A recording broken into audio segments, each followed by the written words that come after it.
Vous êtes en compagnie de Radio Taïwan International.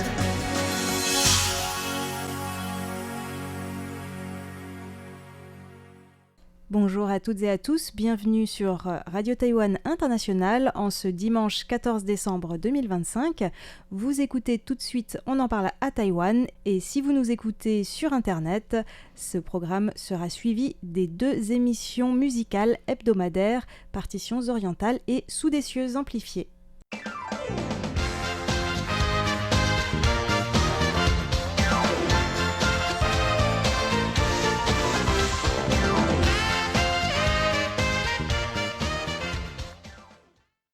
Bonjour et bienvenue en compagnie de RTI, c'est donc On en parle à Taïwan, animé aujourd'hui par Floriane Daé et Sasa et François-Xavier Boulet.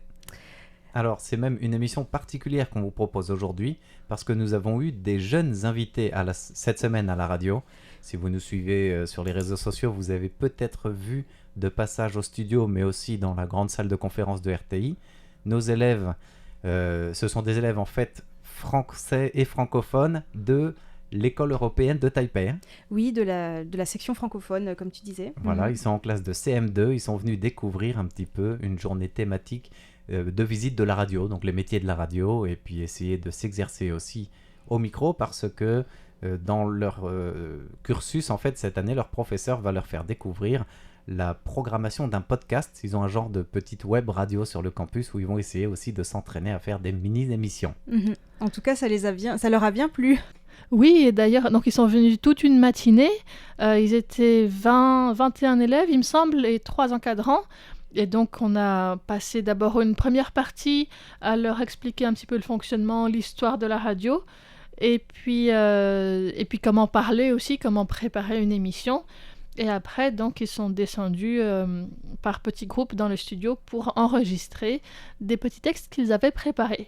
Oui, alors avant même le passage au studio, sur place, quand on leur a appris comment parler dans un micro, comment parler en mode radio, entre guillemets, avec des phrases courtes, avec des travaux d'articulation, dans la salle, tout le monde essayait. Je les ai trouvés très très réceptifs et puis vachement intéressés en fait. Ça, c'était impressionnant de voir. Voilà, ils ont 11 ans à peu près, je crois, en CM2. Et ils se posent pas mal de questions, ils étaient très très interactifs, ils nous demandaient à tous les animateurs du service français qui étaient là, ils nous posaient des questions, même est-ce qu'on est stressé quand on travaille à la radio, quand on fait des émissions, il y avait pas mal, on les sentait vraiment impliqués dans le sujet, quoi. Et d'ailleurs, ils étaient un petit peu stressés quand ils sont descendus en studio. Ça, c'était rigolo, c'est vrai que dans la partie studio, ils étaient par groupe de 3, 4 ou 5 en fonction des thématiques qu'ils ont essayé de travailler avec leurs professeurs aussi. Donc ils s'étaient entraînés à écrire un texte, puis à le présenter sous mode un peu animateur ou présentation d'une thématique liée à l'école ou liée à ce qui les intéresse. Et même en s'entraînant avant, arrivé au studio, déjà, c'était des petits yeux pleins d'étoiles en disant « Ouah, je suis dans un studio professionnel, c'est impressionnant !» Donc ils étaient déjà stressés du lieu, en fait, vraiment émerveillés. Puis après, une fois qu'on leur dit c'est à vous d'enregistrer ce qu'il faut faire, ce qu'il ne faut pas faire, non seulement ça les a intéressés, mais en plus, oui, ils étaient vraiment dans le grand bain et certains étaient stressés. Je me souviens, il y a une élève qui m'a dit je ne pensais pas que ce serait aussi stressant, j'en avais la boule au ventre. Et puis c'est vrai que c'est aussi très, très curieux, peut-être pour la première fois, de s'entendre avec un vrai bon casque et puis en parlant dans un micro, de pouvoir réécouter sa propre voix, c'est aussi des expériences nouvelles, quoi. C'est peut-être comme quand on se regarde pour la première fois dans un miroir, mais au niveau sonore, en fait. C'est ça. Et puis, ils sont camarades de classe, donc s'il y en a qui est buté sur un mot pendant la présentation, les autres essayaient de garder le silence Mais ils guettaient quand même, tu vois, il y avait un sourire jusqu'aux oreilles, ils étaient silencieux devant le micro en disant faut pas que je bouge, mais j'ai vraiment envie de rigoler et dire oh tu t'es trompé. C'était assez drôle, quoi. Voilà, même si on n'était pas en direct, ils étaient vraiment en condition et ouais, ça les a fortement intéressés. Et puis on espère que ça va vous intéresser parce que du coup, s'ils ont essayé, on les a enregistrés, bien sûr. Oui, et en fait, c'était pas mal ce qu'ils ont fait, donc on a décidé de le partager. Et c'est vrai que c'était vraiment, vraiment un bon niveau. On sent qu'ils ont travaillé la diction, qu'ils y ont mis du cœur. Alors, c'est pas parfait, mais nul n'est parfait. Même nos émissions ne le sont pas. Et on les a aidés à proposer. Alors, eux l'ont fait en brut parce qu'ils n'ont pas eu le temps de travailler le montage. Ça, ils vont le faire durant le 2e semestre à l'école, sur le campus, avec leurs professeurs. Mais on vous propose d'écouter avec un mini-montage fait par nous à RTI le résultat de de leurs tribulations ou de leurs essais au studio. Et il y a différentes thématiques. Alors, grosso modo, il y avait 5 groupes. Alors, au niveau des thématiques, on peut peut-être commencer par celle sur, je ne sais pas, comme vous voulez, il y avait un Christmas Bazaar. Ok. Et ben Donc, pourquoi pas, et c'est de saison, donc voilà. commençons. Pourquoi Christmas Bazaar? Parce que c'est de saison et parce que tous les ans, eux vous le diront mieux que nous, mais les élèves de la TES participent à un grand marché de Noël sur le campus.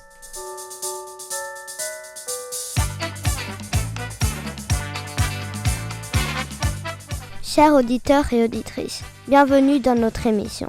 Je m'appelle Vincent et aujourd'hui, avec mes camarades Thomas, Alison, Alexander et Yann, nous allons vous parler d'un événement très spécial. Le Christmas Bazaar. C'est chaque année le 29 novembre dans notre école, la TES. Un événement à ne pas manquer que j'adore particulièrement car il y a toujours une ambiance festive et agréable. Je passe la parole à mon ami Thomas qui va vous en dire davantage sur le sujet. Bonjour chers auditeurs et auditrices, vous êtes en direct avec Thomas. Le Christmas Bazaar est une fête incroyable qui réunit toute la communauté de la TES et même des gens extérieurs. Des stands de nourriture, des jeux, des ventes d'objets et une immense scène avec des spectacles et concerts des élèves des 3 sections de notre école primaire et secondaire confondues ont lieu durant cette magnifique journée. J'adore cette journée car j'aime chanter sur scène et écouter les autres concerts. Je passe la parole à Ian. Chers auditeurs et auditrices, vous êtes en direct avec Yann. Pour continuer, je vais vous parler de la façon dont est organisé le Christmas Bazaar. On achète des coupons à l'entrée de l'école pour pouvoir acheter des choses ou de la nourriture et jouer à des jeux. J'aime énormément le Christmas Bazaar car on peut jouer à des jeux avec nos amis et manger des friandises. Le Christmas Bazaar représente très bien notre école parce que c'est une grande fête conviviale et amusante. Je passe la parole à Alison. Chers auditeurs et auditrices, je m'appelle Alison. Je voudrais vous parler de la partie qui s'appelle Marché de Noël au Christmas Bazaar. C'est la partie organisée par la section française dont je fais partie. Ce marché propose de nombreux stands, des décorations et des jeux créés par les différentes classes de la section française. Cette année, nous, les CM2, sommes allés dans la classe de CP pour les aider à confectionner leurs jeux de chamboule-tout. Les parents de notre section s'occupaient également de différents stands comme celui de la pâtisserie française. Cet événement est très amusant, très festif et familial à ne surtout pas manquer. Je vous laisse et passe la parole à Alexander. Bonjour chers auditeurs et auditrices, c'est Alexander qui vous parle. La TES compte plus de 45 nationalités et le Christmas Bazaar est l'occasion de célébrer notre diversité. Vous trouverez de la nourriture et des cadeaux de plein d'endroits différents. J'aime cette fête car c'est un moment d'échange et de rencontre entre les élèves, les familles et les professeurs. Il y a une ambiance très agréable et très festive. Merci de nous avoir écoutés et nous vous souhaitons joyeux Noël.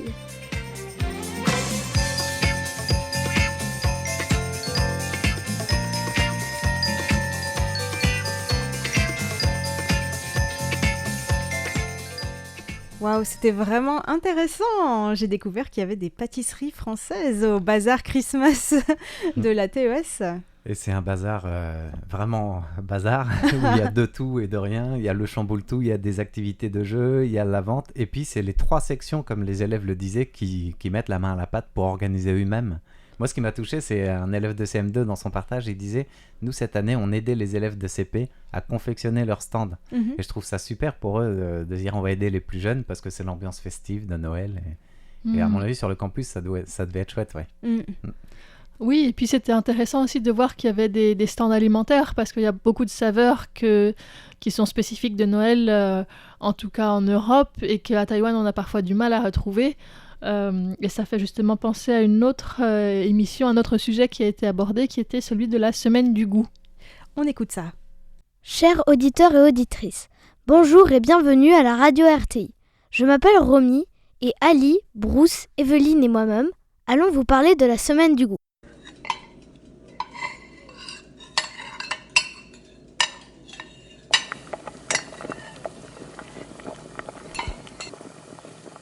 La semaine du goût est un événement fêté à la TES, l'école européenne de Taipei. C'est un événement français qui permet de goûter de nouveaux plats et de découvrir de nouvelles saveurs. En CM2, nous avons fait des groupes. Chaque élève devait choisir un aliment de son patrimoine et, avec les aliments de son groupe, devait inventer une recette d'un plat. Une façon très originale de cuisiner. Je laisse maintenant la parole à Bruce qui va nous expliquer plus de choses sur la semaine du goût en CM2. Bien, bonjour tout le monde, je m'appelle Bruce et comme Romy l'a dit, je choisis la ciboulette pour cuisiner le rouleau bilingue en mélangeant des olives et de la concaillotte avec du jambon cuit.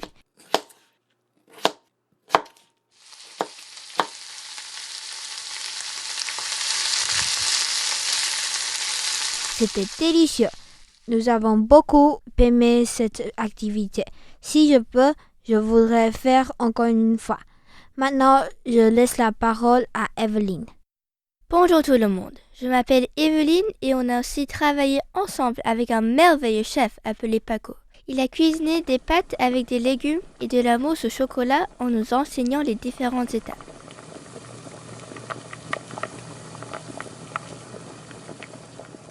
C'était passionnant, délicieux et très amusant. Je laisse maintenant la parole à Ali.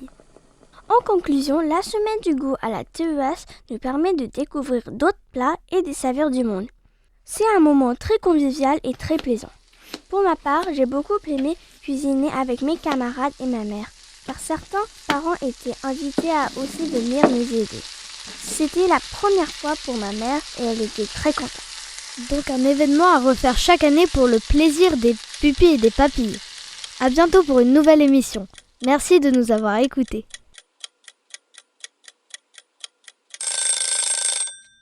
À table. En tout cas, ça m'a vraiment donné faim. Oui, c'est vrai. Et la présentation est non seulement vivante, mais alléchante. Oui, ça donne vraiment envie d'aller traîner un petit peu à la fin de l'activité et voir s'il y a des restes. C'est vrai. Alors, en parlant de cette activité, il y en a d'autres à la TES et c'est justement un autre groupe a choisi 3 thématiques qui les ont assez marquées dans les différents ateliers proposés durant ce premier semestre en fait. Et notamment une sur la semaine de sensibilisation aux questions de harcèlement. Donc parce que plus jeune on est sensibilisé, plus on sait se prémunir ou se protéger, etc. En tout cas alerter. Et on peut écouter d'ailleurs ce partage-là sur ça, sachant qu'il y aura d'autres partages sur la rentrée scolaire ou l'école en général, et même, je crois, la semaine de la lecture. Chers auditeurs et auditrices, je m'appelle Rebecca et j'aimerais aujourd'hui vous parler de la semaine anti-harcèlement qui a eu lieu du lundi 17 novembre au vendredi 21 novembre à la Taipei European School.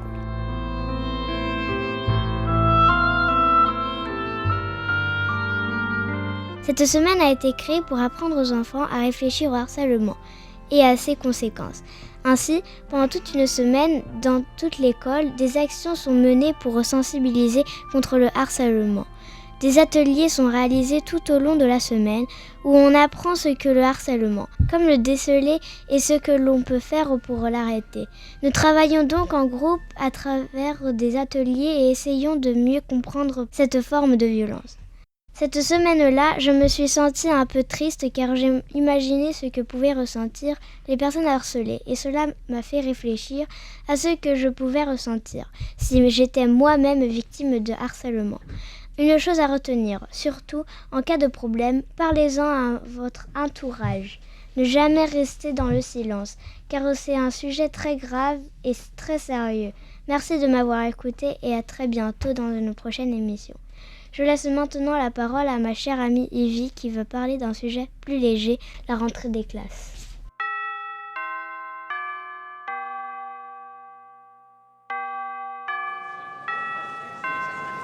Chers auditeurs et auditrices, bonjour. Je m'appelle Evie et aujourd'hui j'ai choisi de vous parler de la rentrée des classes à la TES. La rentrée a eu lieu le 20 août. Le jour de la rentrée, nous avions une classe de français, donc la maîtresse nous a fait un quiz sur elle pour mieux la connaître. Le lendemain, nous avions anglais. Je ne connaissais pas vraiment le professeur, il ne nous a pas fait un quiz sur lui, mais il nous a raconté des histoires très drôles. Je vous ai raconté cet événement car la rentrée est un jour très important pour moi, puisque l'on revoit tous nos amis et on change de classe. C'était une très belle journée remplie d'émotions. Et maintenant, je passe la parole à mon cher ami Lucien qui va vous parler d'un autre événement très marquant à notre école.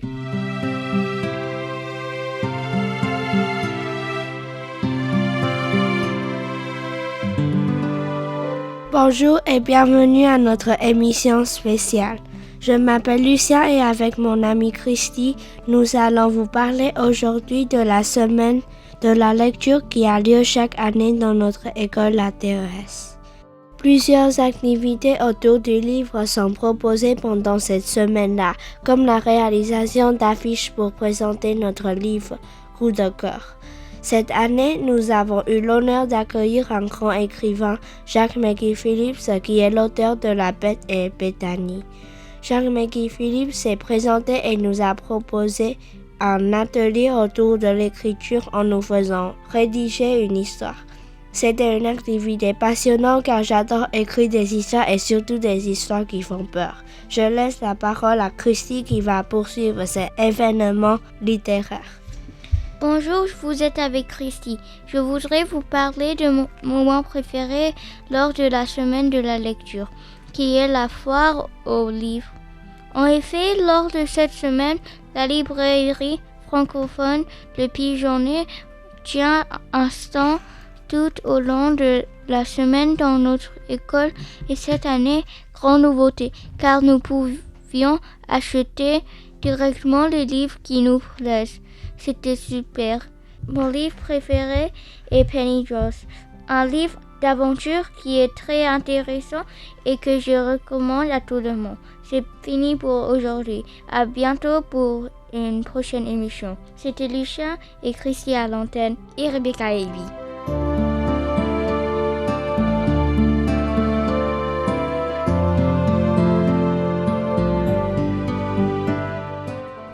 Et comme vous l'avez peut-être entendu, certains jeunes ont des accents parce qu'ils ont parfois des histoires ou des parcours différents, des origines différentes. Et justement, il y avait un autre événement qui était organisé à la TES qui leur a permis de mettre tout cet héritage ou ces histoires en valeur, qui est la Parade des Nations. Et donc, ils nous ont concocté une petite présentation. La Parade des Nations.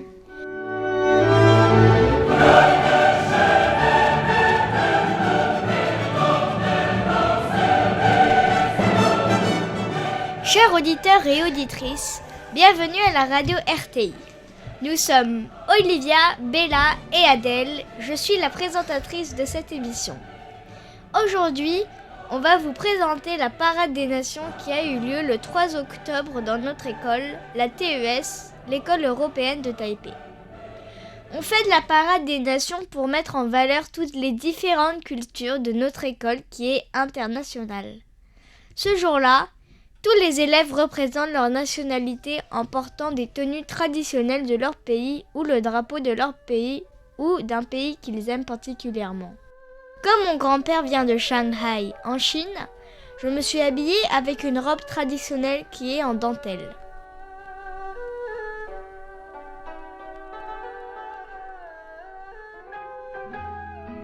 Chers auditeurs et auditrices, vous êtes avec Olivia.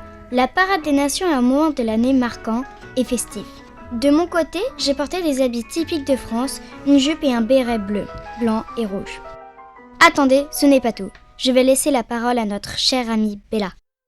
Chers auditeurs et auditrices, je m'appelle Bella. Lors de la parade des nations, les élèves de l'école se sont tous mis sur l'immense terrain de foot et on a chanté une chanson sur l'amitié et pris des photos. Comme nous sommes dans la section française, nous avions des cartons en forme de camembert, de baguettes, de drapeau de la France et plein d'autres choses pour prendre des photos. Étant taïwanaise, je portais une robe bleu foncé avec des fleurs blanches. Maintenant, je vais redonner la parole à Adèle qui va clôturer cette émission. Vous l'avez compris, cet événement est un moment très particulier, rempli de joie qui représente bien notre école TES. Merci à vous, chers auditeurs et auditrices, de nous avoir écoutés et à bientôt pour notre prochaine émission.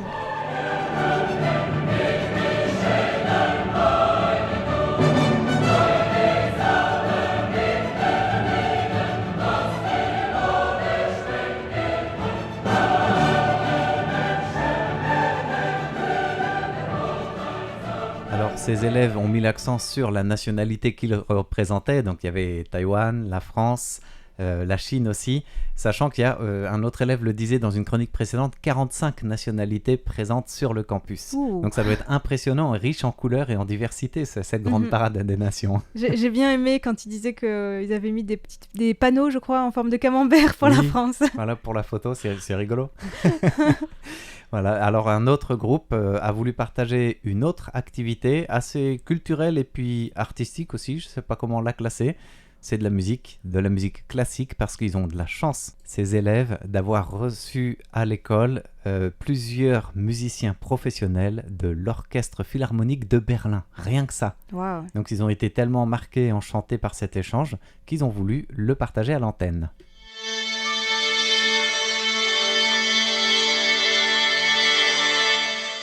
Bonjour à tous, aujourd'hui nous sommes avec Axel, Anna, Arsène et moi Célestine.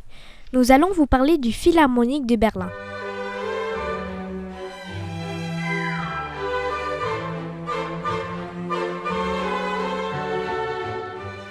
Cinq musiciens du célèbre Philharmonique de Berlin nous ont fait l'honneur de venir à la TES, l'école européenne de Taipei, pour un concert et une rencontre incroyable. Les élèves des 3 sections ont pu assister à cet événement exceptionnel.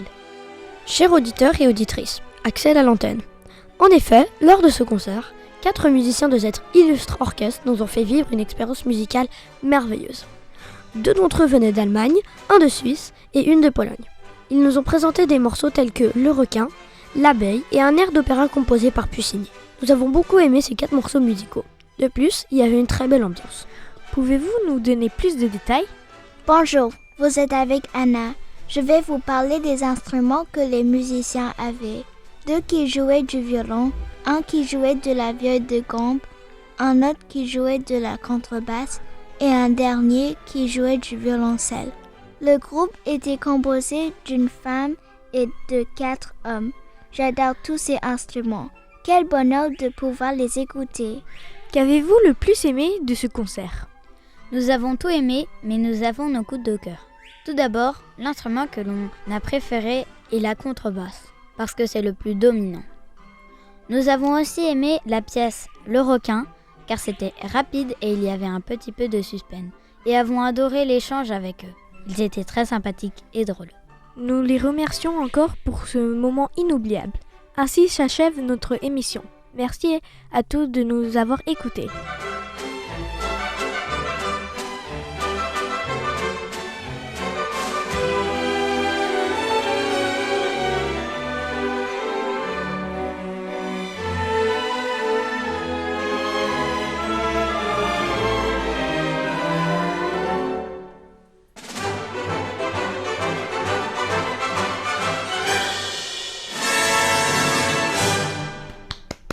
En tout cas, un grand bravo à tous ces élèves qui sont venus s'entraîner pour la première fois dans le studio. Oui, c'est vraiment des animateurs en herbe pour beaucoup d'entre eux. J'ai trouvé que c'était très fluide et puis très prometteur. On verra peut-être s'ils reviennent ou d'autres, parce que j'ai l'impression qu'ils étaient aussi enchantés.